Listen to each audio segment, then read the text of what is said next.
Greetings, everyone, and welcome. It is April the 18th, and today we've officially entered a new phase in the war between Russia and Ukraine, and I can tell you it is not a good one. Today, just moments ago, Donald Trump making a huge mistake by calling both Ukrainians and Russians fools.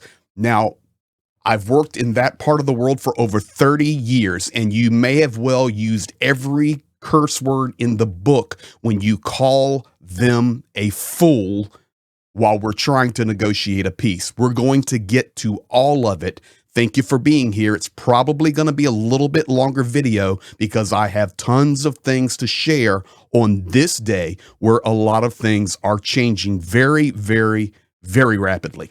We know that you see the headlines. You may have seen the video. If not, I will be coming back to it and playing it in just a few minutes. The United States will abandon Ukraine peace efforts within days if no progress is made, Rubio warns. Now, initially, we can look at that as, okay, well, that's bad, or it's good. Okay, we know where the U.S. stands. Get out of the way. Let the rest of the world jump in here and help Ukraine and the EU stand up. We'll analyze that as we move forward and we see how things unfold. I do have Rubio's direct statement. These are the words coming directly out of his mouth. But I've got news coming in just moments ago that are even stronger than that. And that is where Donald Trump stating, we will take a pass if the parties make it difficult to end the war in Ukraine. But I hope that it does not come to that. It would be okay if he would have just said that, but he did not. He disrespected both nations by calling them fools. Here is the video.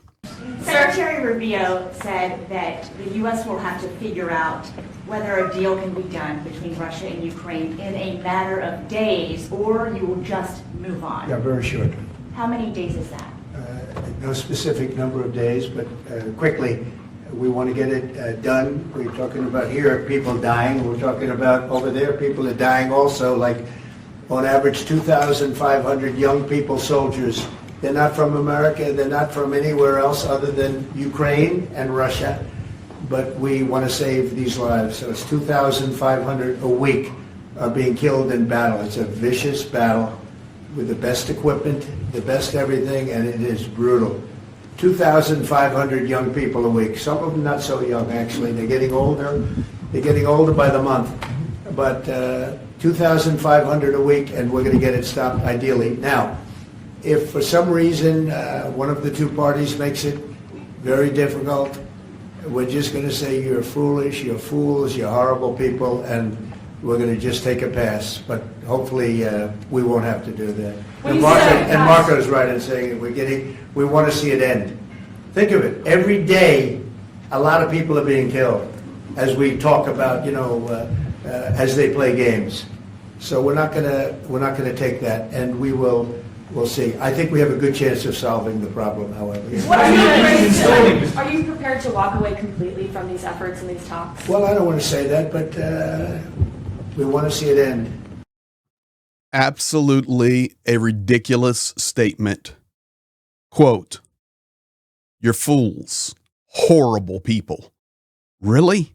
I promise you they're listening to that very closely, both Ukraine and Russia. And sir, that is not how you deal in foreign policy. By calling the ones you're trying to bring to peace and bring to a table fools and horrible. My goodness, what an absolute tragedy happening in the White House. Completely unacceptable that the leader of the free world would communicate like that. Now, here, I want to draw your attention to a story written by Andrew Chakoyan. This was written on April the 7th in The Hill. He's an opinion contributor there, and his title was Putin Isn't Negotiating Peace. He's laughing at America. And I promise you right now, he is laughing at America. The question was asked right after Donald Trump made that horrible statement about fools. Do you think Russia's playing you? No, nobody's playing me. I'm trying to help. This was Biden's war, by the way. By me getting involved, they'll say, oh, it's Trump. This is not Trump's war. This is Biden. This is a war that should have never happened. Okay? Think of it. All right. No. Are you being played? No, nobody's playing me. Uh, he took a few seconds there to gather his thoughts, didn't he? Let me refer you back to Lindsey Graham. Trump can convince Putin to go to the peace table, to engage in ceasefire, and to find a win-win solution for both countries to stop the killing. You'll never know till you try, and there's one person on the planet capable of doing that, and that is President Trump. If Putin is playing Trump, he will regret it. Oh, if Trump is being played by Putin, he will regret it. While Putin sitting in the Kremlin laughing, while Trump is calling him a fool and a horrible person. Doesn't work that way. I'm telling you. Oh, Rubio.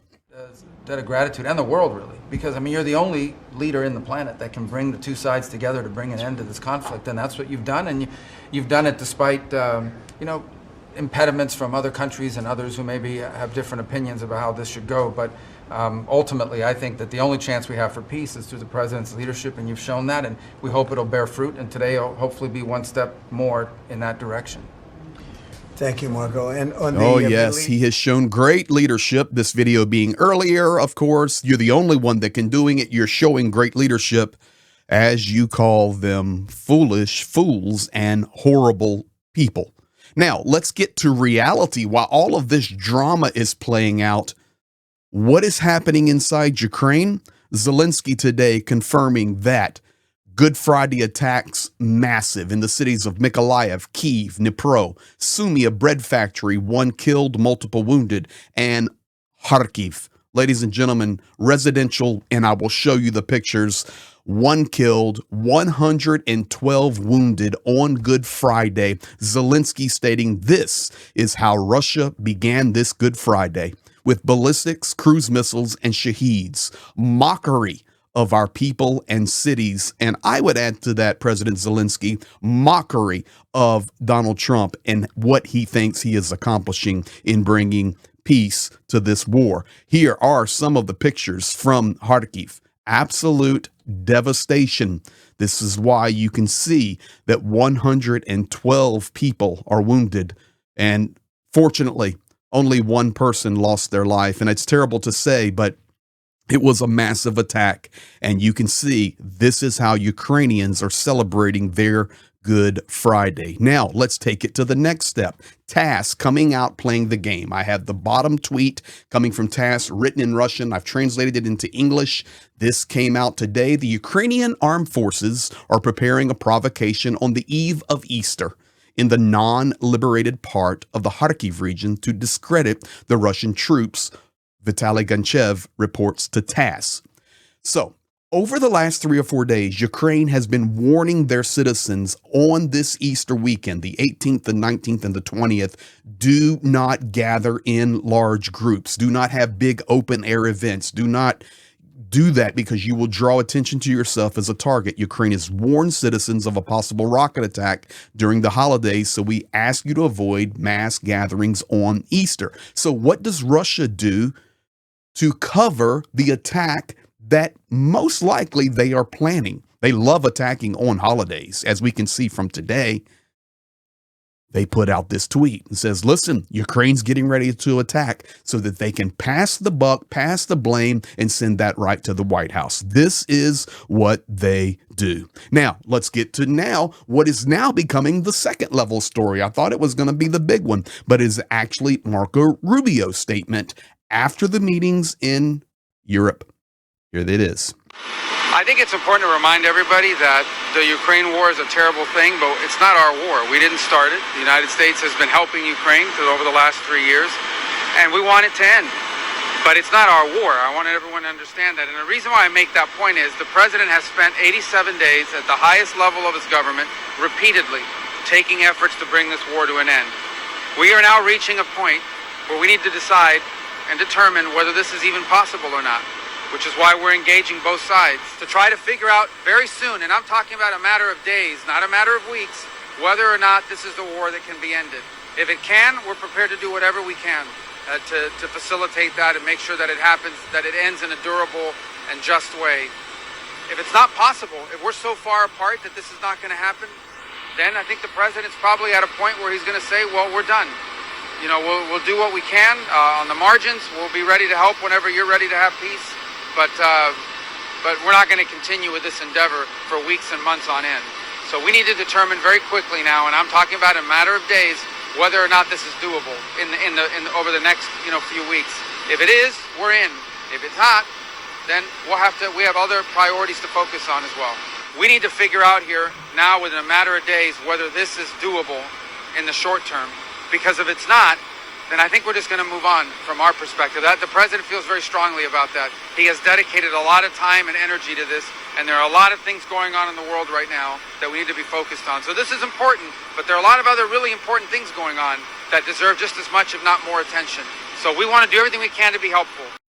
Oh, there are a lot of other things on that deserve equal to or maybe even more attention. And, we've exhausted ourselves. The president has exhausted himself nonstop, tirelessly working on bringing peace to this. I think,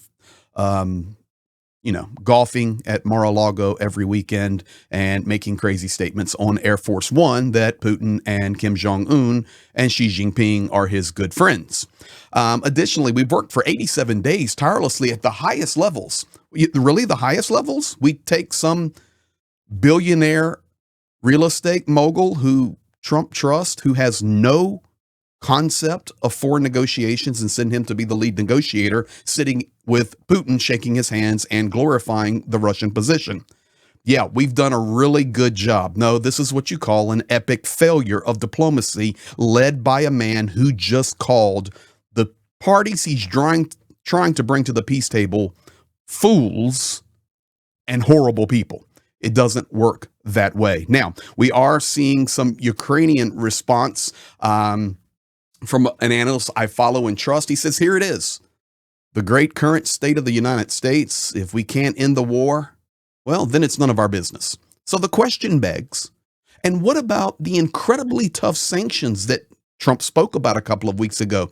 If the Russian Federation do not come to a peace agreement or a ceasefire agreement. What are we hearing about that? Crickets. Absolutely nothing. Now, what is Russia saying about this? This is their statement.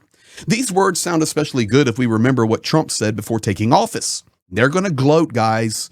The war will be stopped in 24 hours, etc.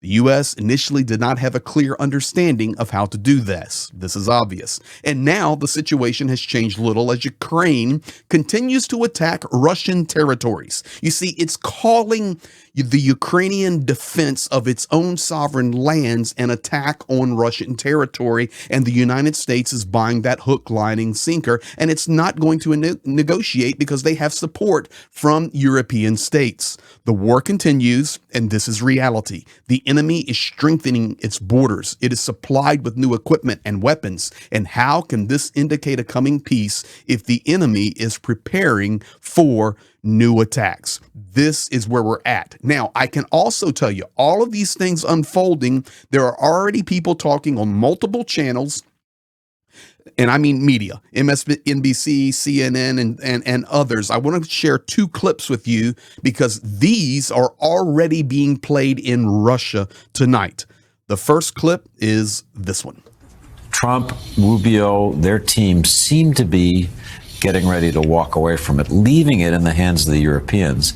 And I'm sorry to say that despite enormous efforts by the Europeans, the British, French, to get ready to take up as much of the American burden of supplying weapons, supplying intelligence, they simply don't have the resources. They're not able to make up that gap, which means that Ukraine is going to be heading into this summer, absent some changes, in a situation where its losses will be ever greater.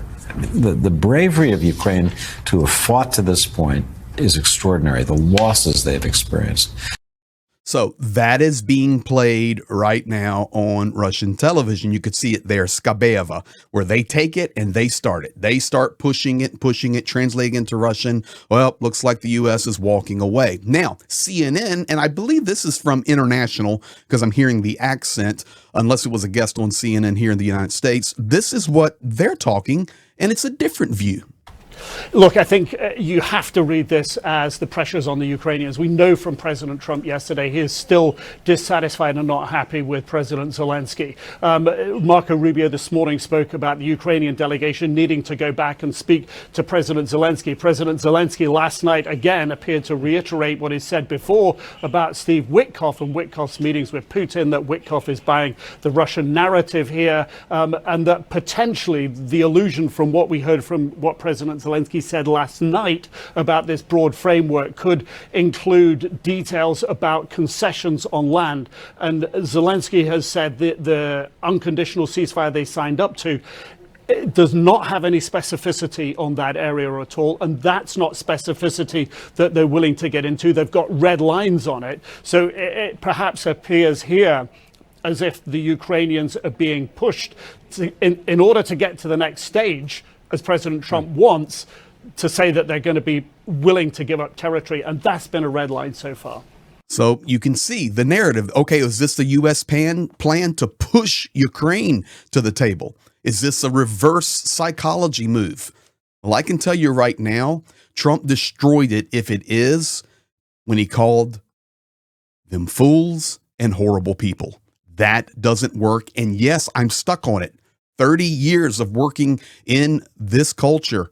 You do not disrespect people like that. Now, this guy here on CNN was talking about Witkoff. But do you know what's being pushed on the Witkoff, how they troll him? I take you back to the statement. Yeah, right here. 7 of their drones were on their way when President Putin issued his order, and they were shot down by Russian forces. So I tend to believe that President Putin is operating in good faith. It doesn't matter if we believe it ourselves. The main thing is that the empty American heads believe it. And then there's Witkoff. I'm impressed that Russia shot it down. Here's an example of an empty American head that believed it. To believe that President Putin is operating in good faith. Here's an example of an empty American head that believed it.